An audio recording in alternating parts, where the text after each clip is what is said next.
So normally when you open up Ableton, it's going to look like this.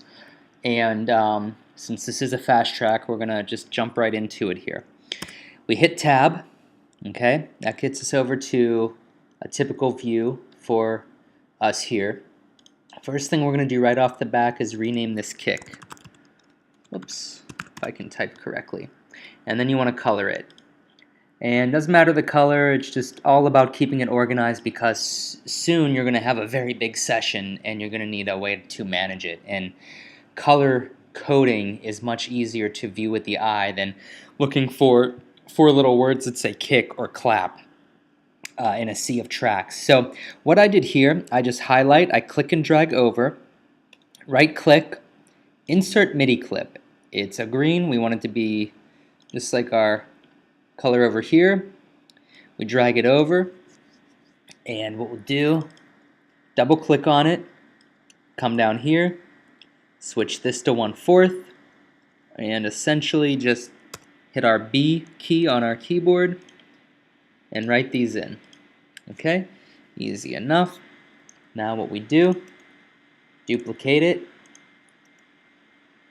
change it to clap, change the color to slightly something else, change this color to something else, get rid of that, get rid of that. So your clap falls on the 2, 1.2, and the 4, 1.4. The 2 and the 4. 1, 2, 3, 4. You know, of course, you can absolutely just, go up here, create, insert MIDI track, instead of doing what I did, which was just right-click and duplicate.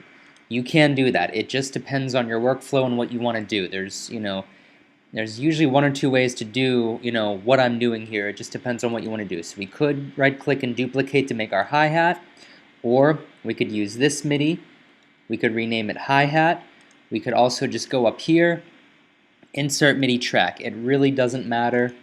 But I tend to find that the duplication process saves time, and I'm all about getting started quickly and just getting going. So, and you can see here, we still have to color it, which is fine, but here now we're making the MIDI clip, which if we would have duplicated it, this just would have come down. Another way to do this too would have been to duplicate out the kick, and here's why. We get rid of the hi-hat, and we go and we duplicate the kick. Check out what we can do here. Of course, we need to rename it HH for hi-hat, and of course we need to recolor it, something unique for the hi-hat. And all of our drums are going to be kind of a red, sandy, weird, muddy kind of color like this. Click and drag it below your clap. But here's the beautiful thing about that. Whoops, didn't work. Click and drag. If it will work for me. It seems to not be very happy right now. Oh, maybe if we click and drag the clap up. There we go. So hi-hat's at the bottom. Here's the thing. It duplicated the kick drum pattern. And the reason why that's nice is because you can basically right-click, go to eighth notes, highlight all of these, shave them back, and boom, you've got your hi-hat pattern. You can also just fill it in on every 3. See how this is 1.1.3, 1.2.3, 1.3.3, 1.4.3. They all end in 0.3. That's your upbeat. That's your eighth notes. You can just fill them in that way as well. So already we've got a kick, a clap, and a hi-hat. Now, at this point, you can make a few different things.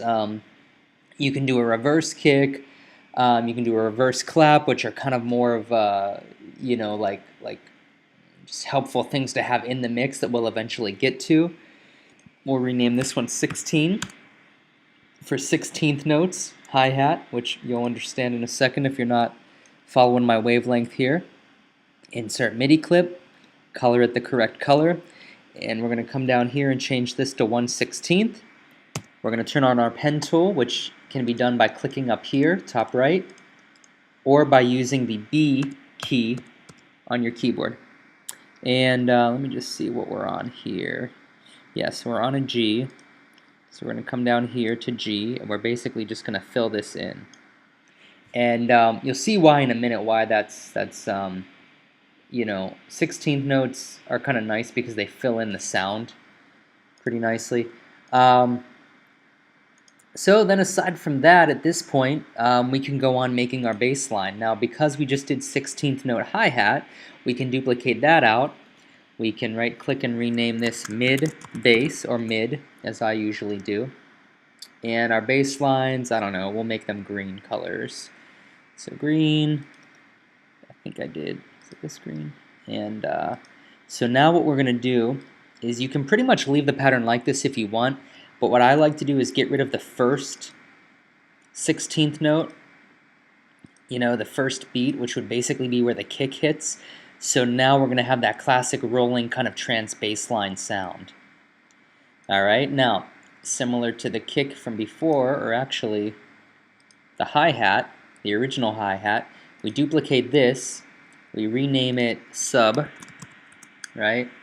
Recolor it, something green, recolor it green, drag it down into our bass section, and essentially these up notes that also sufficed as the hi-hat pattern also suffice as your typical sub offbeat upbeat eighth note pattern.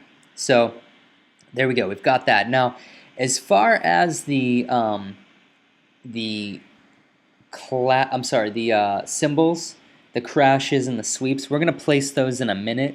But for now, just check that out, and you can see that within a few minutes' time, we've got color-coded, we've got basic drums, basic bass lines, and we're pretty much ready to go. The only thing that we forgot to add is an acid line. So we'll go ahead and duplicate our mid bass. We'll make this another different kind of green. Right-click, green, and we'll rename it acid. And there we go. Yep, A capital C, of course. And when we click on this pattern for your acid lines, what you're probably going to do, whoops, click B to get rid of your pen tool. I'm going to delete these, and what we're probably going to do actually is just double click and do like one long note, because a lot of acid lines are arpeggiated, which we'll get into later if that's kind of out there for you, but you just need one long note because the synthesizer actually does a lot of the work for you with the arpeggiation function turned on in like Silent or Spire or Nexus or whatever you use. And of course there's also an arpeggiator inside of Ableton as well, so if you're working with a synthesizer like I think Serum doesn't typically have an arpeggiator built into it, you can use the Ableton arpeggiator to arpeggiate Serum. How many times am I going to say arpeggiate? So, okay, that's about it for now. We'll get into in the second video placing some samples, but essentially you can see here that we've got the basis for you know, kind of a really cool template. And what I like to do too, just since we can take this another step further before we end this video, I like to think about phrases, right? So 1 to 32, or you know, counting to 4 8 times, 4 bars 8 times. That makes a phrase, and I like to make it interesting. And in particular, it's good to do this with the kick. So what you can do is like every 8, you can like. So this is 4, right? 1, 2, 3, 4. You can duplicate that and just do something different to this second one here. If we open this up, you'll start to see, I'll probably like get rid of this last note, and you can see it disappeared here too, just to give it some flavor. And what you can also do is like shift click and then like Command D, duplicate those, and just to give it some more flavor, instead of keeping this one the same as this one, change it up by, instead of doing 1/4, do maybe like 8th notes, and you can do something like that. And you can even, I don't know, maybe go again by having some kind of cohesion by, you know, the third one is the same as the first one, and the second one doesn't have to be the same as the fourth per se. It can be. You can just leave it like that. But if you'd like to add even more flavor, maybe you can do something like that. So basically what we're seeing here is every time we count to 8, 1, 2, 3, 4, 5, 6, 7, 8, something interesting happens. A bass drum, a kick drops out, or it's doubled up, or it drops out, or it hits on the last eighth note, which will sound really cool once we continue to build this out. But you know, there's no real right or wrong with that. The only thing that I would say that really starts to become wrong is when you get lazy and you don't do that, and you sort of just keep it all like this. Let me show you. So get rid of all this.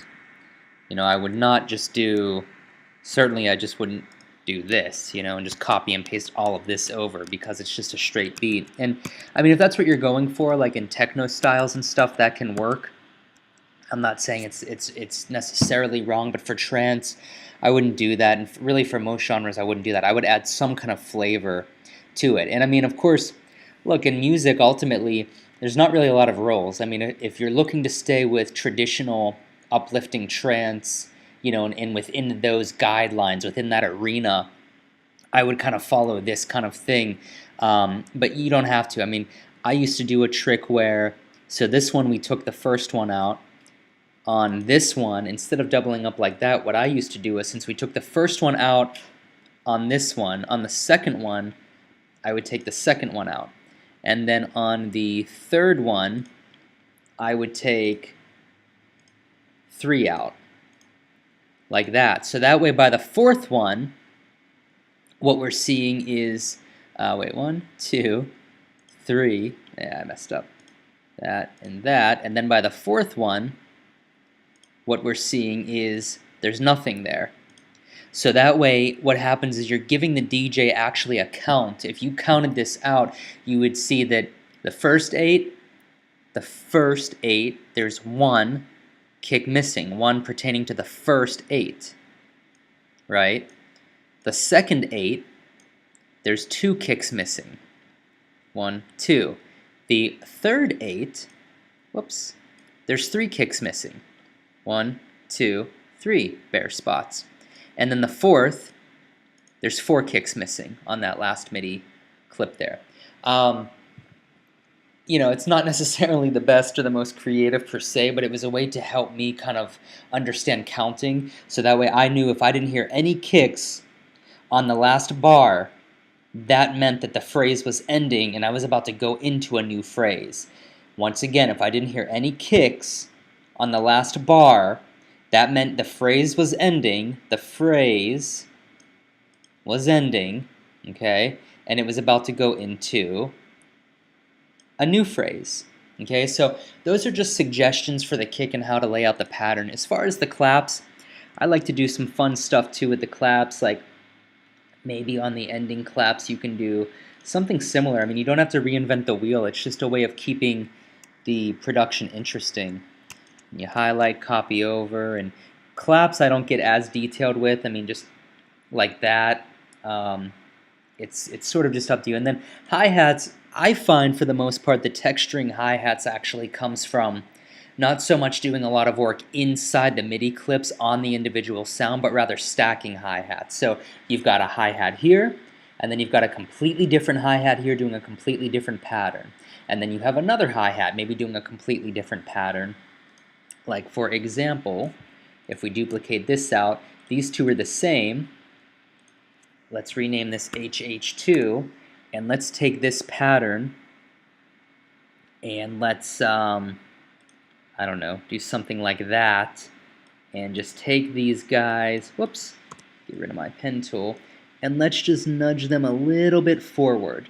So now you've got a traditional hi-hat holding down the traditional 8th note pattern or beat, if you will. You've got a second hi-hat that's just kind of like an assistant. It's kind of tucked in the background doing some texture kind of stuff, and you've got your 16th note really filling in the holes in the upper frequencies there, giving texture. Now, you could really get crazy too if you're kind of coming from the techie side of things. Like, I really love techno, so I like a lot of drum patterns. You can duplicate your hi-hat 2, rename it hi-hat 3, okay, and take this pattern, and you can move it up to the first 8th notes, but tuck it back a little, shut the grid off, and just tuck it back a little like that. So now you've got your traditional hi-hat holding down the traditional 8th note. You've got a hi-hat on the point 2, point 3, and the point 4, point 3, holding down a slightly nudged ahead pattern, and you've got the point 1, point 3, and the point 3, point 3 slightly nudged back behind the beat just a little bit. Right? There's the original 8th note, and if I turn the grid on, you'll see there's the original 8th note, and this is just tucked back a little bit. And then you've got your 16th note doing its own thing. How far you tuck these back or nudge them forward, you're going to have to listen, because obviously there comes a point where it gets tucked back too much or gets pushed forward too much, and it becomes kind of a messy thing. You don't want to do it to the point where it's too obvious. But yeah, this is just kind of extracurricular. In the first video, that's what I would stick with if you're looking to make, you know, basic traditional uplifting trance. But if you want to get a little bit crazy with it, start to think about your own branding without totally going over the edge, things like this really help. You know, a lot of times people think about their own branding and their own sound, and they dive right into synthesizers and sound design, and that's totally cool if you're an experienced sound designer. But what oftentimes happens is a lot of people end up wasting a lot of time on sound design, and they can't really find a sound that they like that they want to call their own. And as a result of that, they waste an entire afternoon just kind of rolling through presets rather than figuring something out and just getting on with it. All that stuff will come in time, and please give it time. But, you know, for now, keep it like that. And just go to work on that, you know. You've got your claps now, so you can build them out. Go like that. And all I'm doing is shift clicking and then Command D to duplicate them out. And what is this? This is our hi-hat. I mean, you can pretty much just shift click Command D that whole thing over. And then, you know, your 16th, and actually a lot of these, let's just see, you can probably just go like that and save yourself a few clicks by just shift click and duplicating over. And I know it's not as romantic. I mean, I get it. You're just kind of copy and pasting a lot, but that's really what this is, at least at this level, to get your template going. And what I would do too is I would start to build out like different labels here, which you saw in the first video. Like at this point, you've come up on 4 phrases, so if you counted to 32 4 times, that's what you would get. If you count your kicks, you're going to come up to your 33rd bar, which is pretty common in dance music. Usually it's either 33 or they'll cut it in half and do it at 17. And all I mean by that is this is where right click, whoops, what's going on, right click, add locator, and this is where like your bass would come in, you know. So this would actually be where you could take your sub, you know, the real heavy of your track, and move that over. So the beginning might be pretty minimal, and you know, we'll automate this so it sounds a lot cooler than if we just played it right now, which we don't have any samples loaded anyways. But you can see if you click and duplicate that out and shrink it up, you've got an intro. Yeah, there's your acid. I forgot to duplicate out the sub. So you can take this and just go like that. So you can see your intro, but then once you get to 33, you have your bass coming in and your acid coming in, which gives it some character. And what you'll build underneath this is probably like some plucks or some stabs that start to give it character as well. They won't come in full on at first. What we're going to do is automate them so they lift up. So then after a minute, once again, 1 minute or so, I say a minute, but it's if we actually change this to 138, which I should have done in the beginning, it's just a little shy of a minute, but you're looking at basically 4 phrases. So every 4 phrases, you know, is roughly close to a minute, somewhere around there. And that's when significant things happen. So like at the end of this minute, I would probably put something like break, right? BRK for break. This is where your drums are going to stop, and for about a minute or so, this is where you're going to build your melody, maybe vocals get introduced here, and all of that. So, all right, cool. That's where we'll cap it for here. I know I moved fast. If there was anything that you didn't understand, feel free to reach out or just watch the video again. What you can also do in closing, you might not want to do this quite yet because if you're still figuring things out, you can kind of get into trouble with this, but you can, actually we could do it to all of these. Shift, click, and hold, and you can consolidate these. Now why consolidate? It just helps so like none of these little guys get out of whack, and then you have like a gap right there.